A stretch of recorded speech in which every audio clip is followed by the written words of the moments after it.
Hey, what's up? We're back with something a little different, but kind of the same. How you doing? What's going on? I still feel good.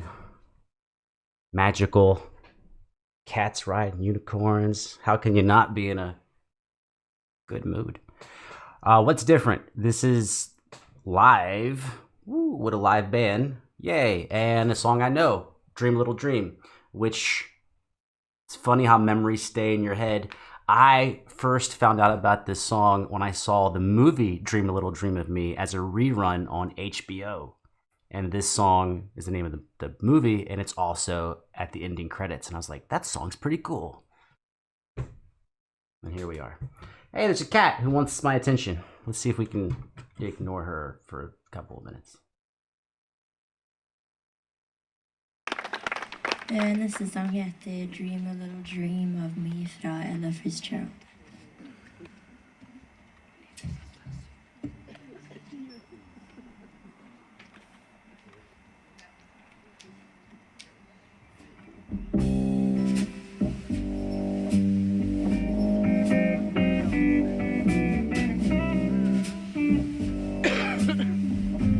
Oh, so just trio? It's just a trio?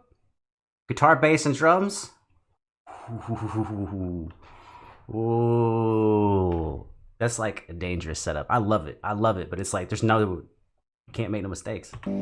Stars shining bright above you.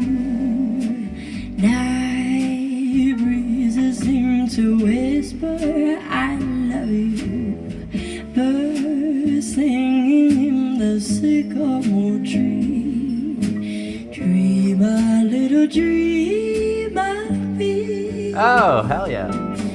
Say nighty night and kiss me. Just hold me tight and tell me, do you miss me? While I'm alone and blue as can be. Dream a little dream of me. Stars fading, but I linger on dear. Still craving on your kiss. I'm longing to linger till down, dear. Just staying there. Man, all right, hey, let's talk about it. One thing that's kind of awesome is how it, her attire, right? And then the band and the background, it seems like almost everything's from like a different time period. Like, I feel like you just listen to the music, man, I don't even know where you are, the 50s, 40s? Don't know. Somewhere back there, way back into time. But her outfit is like 70s, but modern.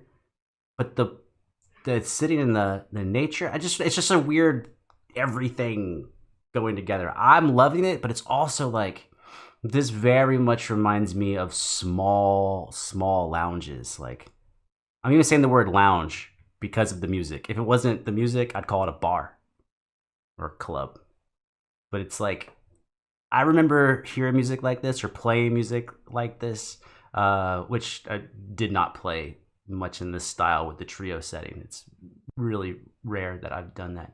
But it's happened, and you remember it. Usually for an audience of like 10 to 30 people, maybe. Very small. And it's got that very small feel, which is crazy with that nature background against it. But kudos to the backing band. Bass player super prominent.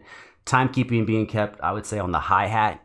And the guitar player is actually a little shocking to me how interesting he's playing. He's not doing, typically you'd have someone kind of just strumming quarter notes.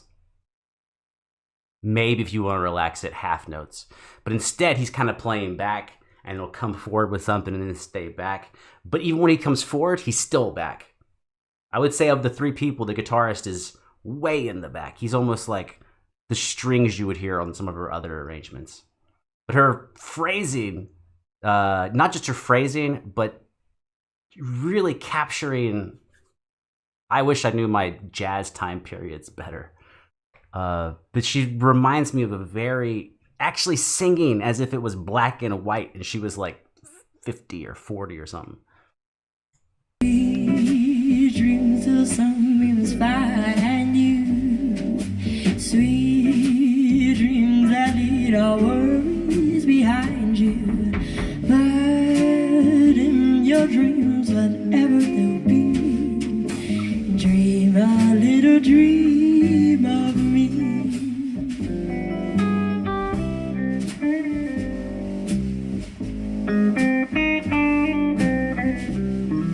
Oh, that's tasty.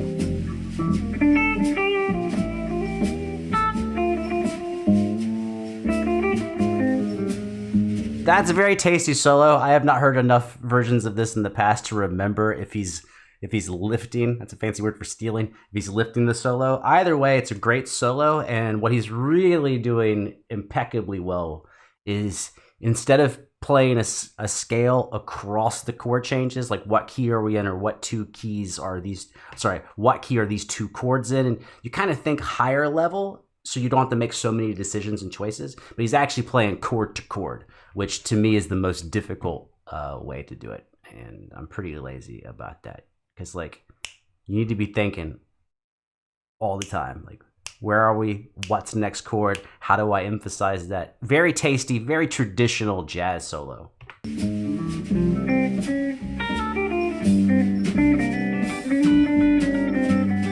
little out of the box in the back end.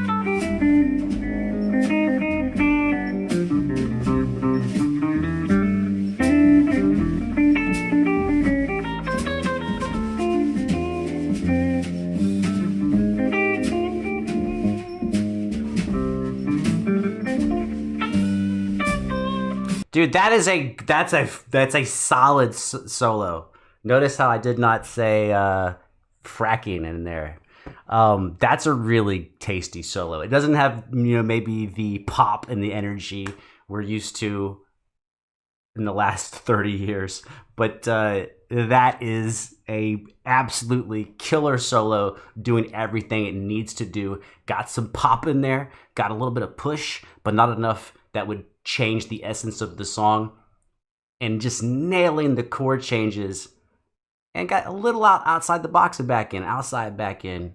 I think that's a perfect guitar solo for this type of music and this setting and the singer we've got. Really good job. Stars fading, but I linger on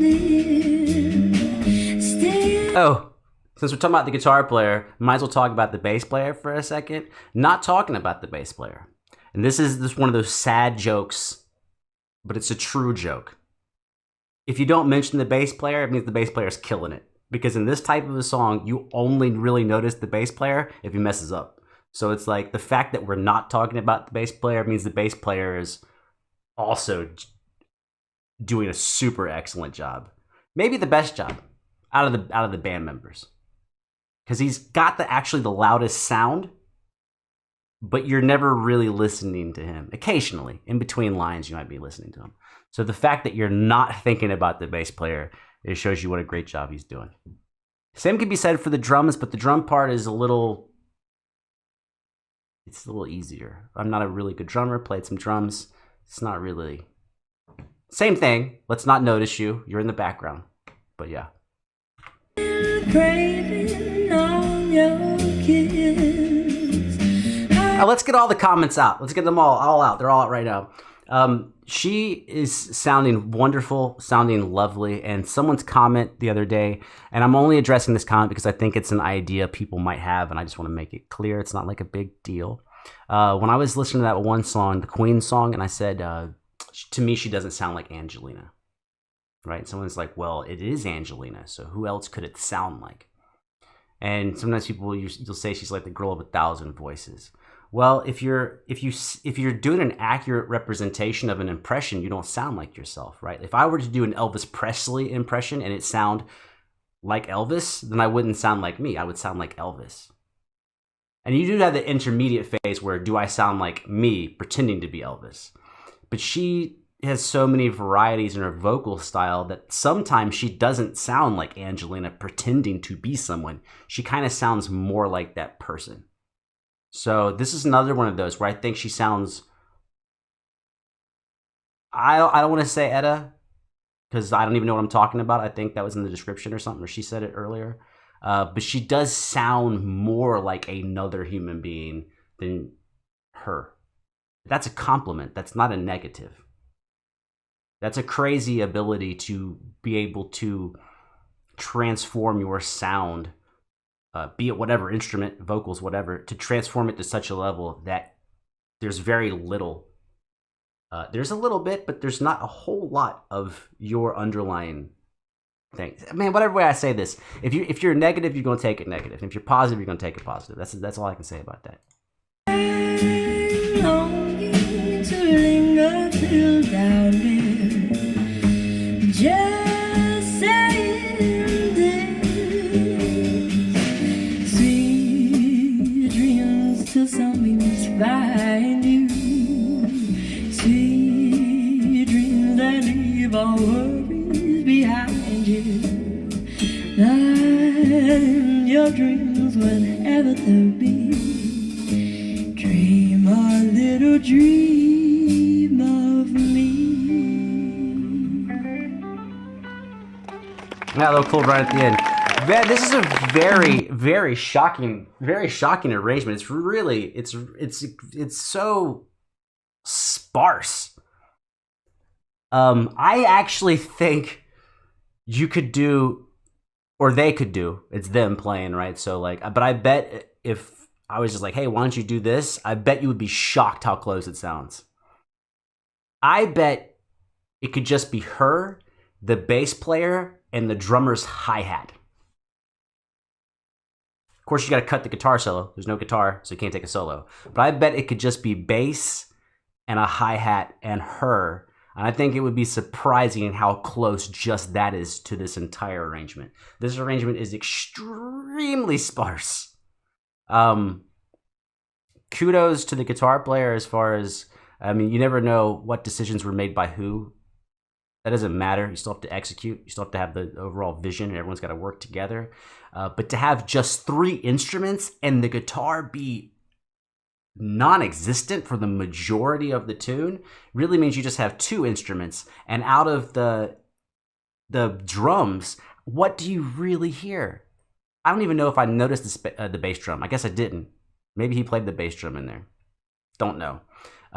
He's got the little brushes, Cat. Thanks for helping me. Brushes on the snare, which adds a little variety, but it's very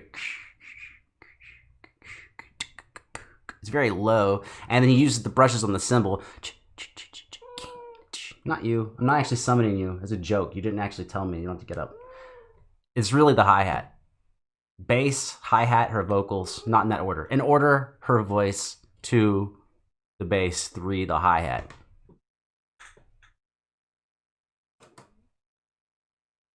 Okay. I think that was good.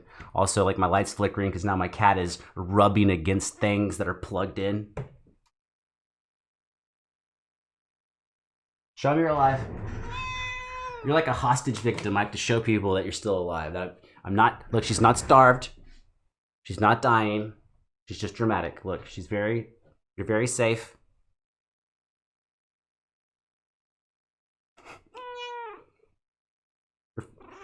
You're ridiculous. You're as bad as me.